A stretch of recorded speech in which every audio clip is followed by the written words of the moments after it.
રાજડા ટેકરીના મહંત અર્જુનનાથજી બાપુના આશીષ મેળવતા જિલ્લા પંચાયત સદસ્ય કમાભાઈ રબારી અને નાના ભાડિયા ગામના જળસંચયના પ્રણેતા દેવાંગભાઈ ગઢવી અબડાસા પંથકમાં પાણી બચાવવા, પ્રકૃતિ પર્યાવરણ બચાવવા, ગાંડાબાવળ મુક્ત ગામો બનાવવા માટે સૌ લોકો તેમજ સંસ્થાઓને સંપર્ક કરવા જળસંચય અભિયાનના પ્રણેતા દેવાંગભાઈ ગઢવીએ અપીલ કરી છે. કચ્છ જિલ્લા પંચાયતના ઉપપ્રમુખ મહાવીરસિંહ જાડેજાના કોન્ટેક્ટ નંબર 9925535054 છે. જિલ્લા પંચાયત સદસ્ય કમાભાઈ રબારીના મોબાઈલ નંબર 787646 18867 99 780 19 130. જિલ્લા પંચાયત સદસ્ય રાજુભા સોઢાના કોન્ટેક્ટ નંબર 97 127 11 088 તેમજ દેવાંગભાઈ ગઢવીના કોન્ટેક્ટ નંબર 98 252 28 164 છે. કોઈ સંસ્થાને અબડાસામાં સેવાકીય પ્રવૃત્તિઓ કરવી હોય તો આ આપેલ નંબરો ઉપર સંપર્ક કરી શકે છે. નમસ્કાર મિત્રો, હું છું દેવાંગ ગઢવી. જળસંચય અભિયાન આજે માંડવી તાલુકાનો એક ઐતિહાસિક જગ્યા એટલે રાજડા ટેકરી ઉપર જ્યાં આમાં આશાપુરાના બેસણા છે ત્યાં સંત શ્રી એવા નિશિનાથ બાપુના જ્યાં ધૂણી દોખાવીને બેઠા હતા એ તપોવન ભૂમિ ઉપર અત્યારે મારા સાથે આપ જોઈ શકો છો. મારે કાંઈ વધારે પરિચય આપવાનો ન હોય.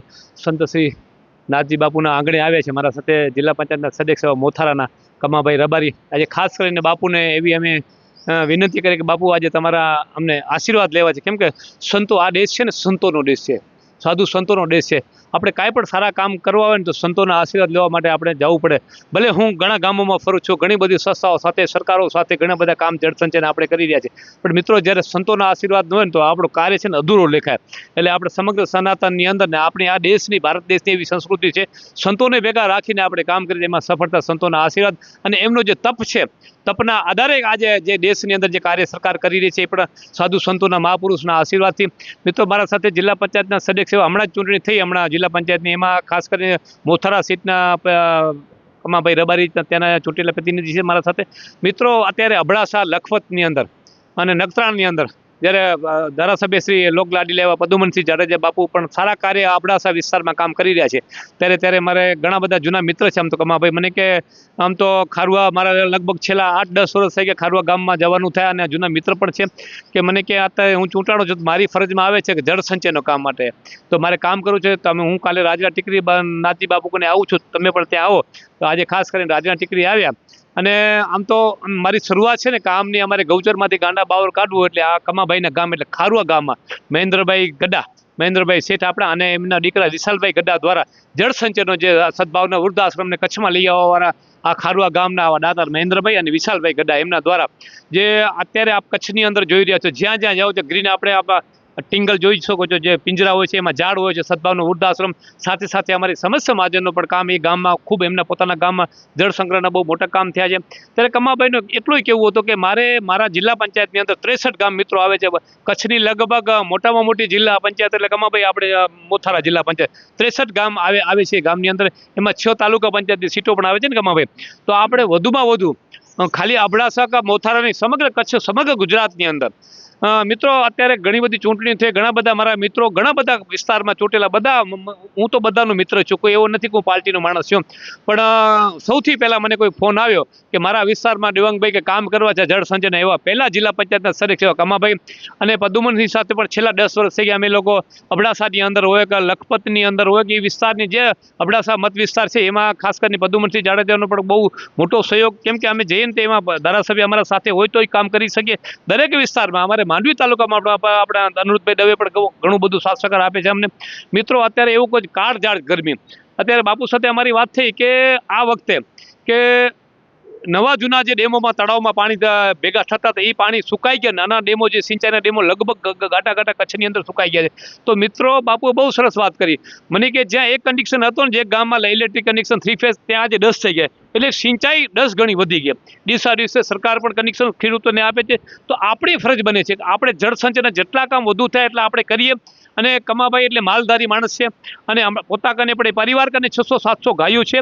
તો આપણે ગૌવંશ બચે અને ગામડીઓ બચાવવો છે તો ગામડીઓને શણગારવા માટે પાણી ખપશે. ગામડો ક્યારે સહન કરશે? પ્રકૃતિ અત્યારે અમે બેઠા છે ઝાડની નીચે, બરોબર, અહીંયા રાજ્ય ટીકડી ઉપર અત્યારે અહીંયા ઝાડ છે, ગ્રીન ઝાડ છે, એના નીચે બેઠા છે, તો આપણે એસીથી પણ વધારે મજા આવે. એટલે વધુમાં વધુ જળ સંગ્રહના કામ થાય એટલા માટે ખાસ કમાભાઈને અમારી ઘણા દિવસોથી અમારે ચાલતી હતી કે આપણે મુલાકાત કરીએ અને આપણે મેસેજ કરીએ.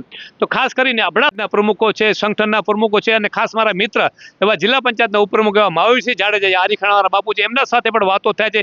એ ગામમાં અમારી સમસ્ત મહાજન નામની સંસ્થાએ અને એમના પોતાના ગામમાં પણ કામ કરી છે. એ વિસ્તારમાં ઘણા બધા ગામોમાં કામ કરે છે. ત્યારે આપણે જે ખાસ કરીને ખાસ વાત એ છે મારી, જે અબડાસા મૂકીને રોજગાર માટે જે 40 વર્ષ 50 વર્ષ 60 વર્ષ પહેલા જે જૈન સમાજ છે, ભાનુશાલી સમાજ છે, રોજગાર માટે જે દેશ વિદેશમાં અને આપણા જે રોજગાર માટે બહાર ગયા છે, એમને પણ એક ખાસ વિનંતી છે.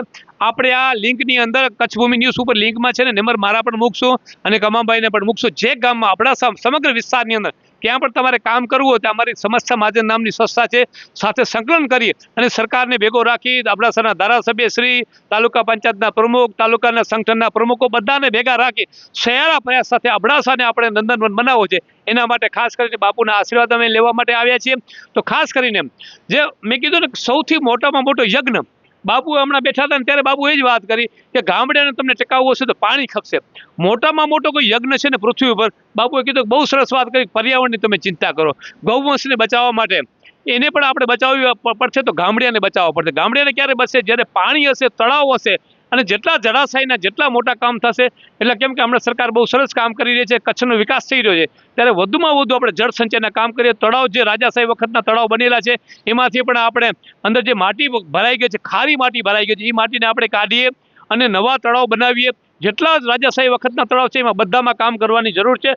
સરકારને સાથે રાખી, સરકાર બહુ જાગૃત સરકાર છે, પણ આપણે જાગૃત બની દરેક ગામના લોકો, રાજકીય આગેવાનો, સામાજિક આગેવાનો, આ એક એવો યુદ્ધ છે કે 18 વર્ણ કોઈ એક જ્ઞાતિની બધા સમાજના લોકો આમાં જાગૃત બની અને પાણી માટે જાગૃત બને. એટલા માટે ખાસ કરીને આજે આ બાપુના આશીર્વાદ લેવા માટે આવે છે. અને આવી પાવન ભૂમિ ઉપર જે આવે, ઘણા સાધુ સંતો હજારો વર્ષ ત્યાં જૂની જગ્યા છે ત્યાં આવી અને ખાસ કરીને બાપુના આશીર્વાદ લીધા. કમાભાઈ છે સાથે. કમાભાઈ, શું કહેશો? શું લાગે છે તમારા વિસ્તારમાં પાણીના કામ કેવા થવા જોઈએ? જોરદાર થવા ખપે ને તમે કરો છો બધા સંસ્થા એ બહુ સારી છે, સરકાર પણ જોરદાર કરે છે. નહીં કરશું તો આગળ આપણે વધતું બધાને જીવ જંતુનું પણ બધે સાથ રહેશે.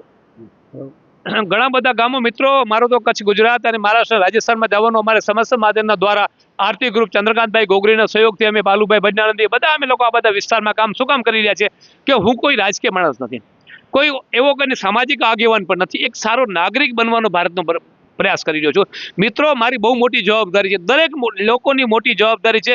પાણી, પર્યાવરણ અને ગામડિયાને બચાવવા માટે, મૂંગા જીવો માટે કામ કરવાની જરૂર છે. હકીકતમાં જે આપણે જે મોટા મોટા આપણે લગ્ન પ્રસંગ મોટા મોટા ઉજવણી કરીએ છીએ એનું વિરોધી નથી, પણ સાથે સાથે આવી પ્રકૃતિની પણ ઉજવણી થવી જોઈએ. ગામે ગામ જળ સંચયના કામ થવા જોઈએ.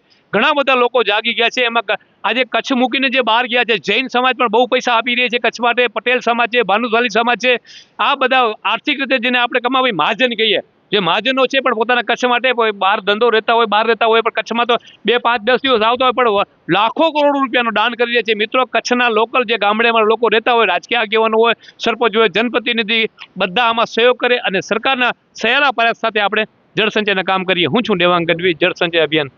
પાણી અત્યારે પીવા જાવી જેમ તળાવ છે એમાં અત્યારે આરો પણ નથી, બધા બાવર, ઝેરી બાવર બધા એટલે ઉગી ગયા. કોઈ માલ ને કે માણસ ને કે ચોખ્ખું ભરી શકે, એ પણ બાવર જો સાફ થઈ ગયા બધે એકદમ બહુ સારું. બહુ મુદ્દાની વાત કરી કમાભાઈ કે જેટલા પણ ગૌચરમાં બાવર છે, ગાંડા બાવર, આપણે ગાંડા બાવર મુક્ત ગામો કરીએ. અને ઘણા બધા ગામોમાં મિત્રો કામ પણ ચાલુ થઈ ગયા છે અને ઘણા સાધુ સંતો પણ આ વિસ્તારમાં ઘણા બધા અમને આશીર્વાદ અને નાથજી બાપુ પોતાના ખીચામાંથી પૈસા નાખીને 2, 4, 5 લાખ રૂપિયાનું અહીંયા પણ કામ કરાવે છે. અને જ્યારે બાપુને કહે છે ત્યારે, કેમ કે અમે આસ્થાનું કેન્દ્ર હોય ત્યારે અમે બાપુના આશીર્વાદ લેવા માટે આવીએ છીએ. અને ઘણા બધા એમનો જે આપણે જન્મસ્થળ કહી શકાય, આપણે પાંચોટિયા, ત્યાં પણ બાપુના પોતે પણ યોગદાન દઈ અને પાંચોટિયા ગામમાં પણ જળ સંચયના કામ, કેશવ સાગર તળાવ છે, ગામના અનેક તળાવ છે, વૃક્ષારોપણ થયા અને એક મોડેલ ગામ બન્યું. કેમ કે સંત જ્યાં સંતના પગલા હોય અને સંત જ્યાં શરૂઆત કરાવે ત્યાં એન્ડ કોઈ પણ દિવસ કામ ન હોય. કમાભાઈ, ઘણા બધા ગામોમાં બાપુના આશીર્વાદથી, ઘણા બધા સાધુ સંતોના આશીર્વાદથી, સરકારને સયારા પ્રયાસ સાથે આર્થિક અને દાતારોનો સહયોગથી આપણે કામ કરતા હોઈએ. મિત્રો, આ મુલાકાત અમારી અહીંયા શું વિશેષ, આ તપોવન ભૂમિ છે, સંતોની ભૂમિ છે, એટલા માટે અમે આજે અહીંયા આવ્યા છે. અને મોથાળામાં ખાસ કરી જે જિલ્લા પંચાયતના 63 ગામો છે, કોઈ પણ ગામની ઈચ્છા હોય તો કમાભાઈને નંબર મૂકશું આ લિંકની અંદર, આપ જરૂરથી કોન્ટેક્ટ કરી શકો છો. હું દેવાંગ ગઢવી જળ સંચય અભિયાન સમસ્ત મહાજન કોર્ડિનેટર. આપણે સહિયારા પ્રયાસ સાથે જ્યારે નરેન્દ્રભાઈ આટલી બધી મહેનત કરતા હોય, ભૂપેન્દ્રભાઈ આટલી બધી મહેનત કરતા હોય, ત્યારે આપણે સરકારને સહયોગ કરીએ અને સરકાર સાથે રહી અને કચ્છનો વિકાસ, ગામડિયાનો વિકાસ, ગુજરાતનો વિકાસ અને ભારતનો વિકાસ કરીએ. હું છું દેવાંગ ગઢવી જળ સંચય અભિયાન. જલે તો કલે.